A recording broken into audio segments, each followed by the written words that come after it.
Deyir Hacı ağa, aya bir dənə rivayət, ayə Qur'an, bir nüsxə vardı ki, bizim zindicimizə aramış o asayiş gətirə.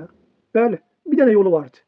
Bir dənə rivayətdə Rəsul Xuda buyurdu, istəyirsən zindicin aramışda ola, istəyirsən asayişlə zindici eləyəsən, nə eləyəsən? Gərək gözü mərdumun əmvalinə tihməyəsən. La təmuddənnə əyneykə ilə ma fi əydin nas. Xoş, bunu gərək sən özün nəzərində alasan.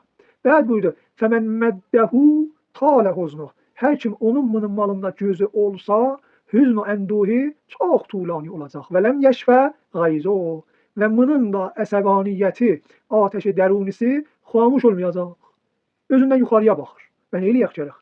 Deyir, əgər istəyirsən zindigun aramışda, asayişdə ola, bax ki, özündən aşağıya. Əgər sənin motorun vardı, minibsən motora, bax deyirsən, Xudaya şükür, bu motor varımız da hətta əqəl gedib gələ bilirik. Spiritlər vardı, bu da əllərində yoxdur. Əgər baxdın gördün, birinin bir dənə maşını vardı, Pride, deyirsən, Xudaya şükür ki, mənim hətta əqəl bundan yuxarı bir dənə maşınım vardı. Buyurur, vaxtı bu işi görəsənə Allahın nemətləri gözündə kiçik nəzərə gəlməz.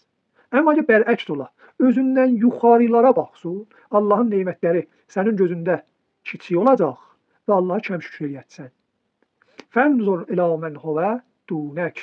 Həmişə zindicidə bunu nəzərdə alcınan ki, özündən aşağılara baxsın, özündən yuxarılara baxsın, bədbəxt olarsan.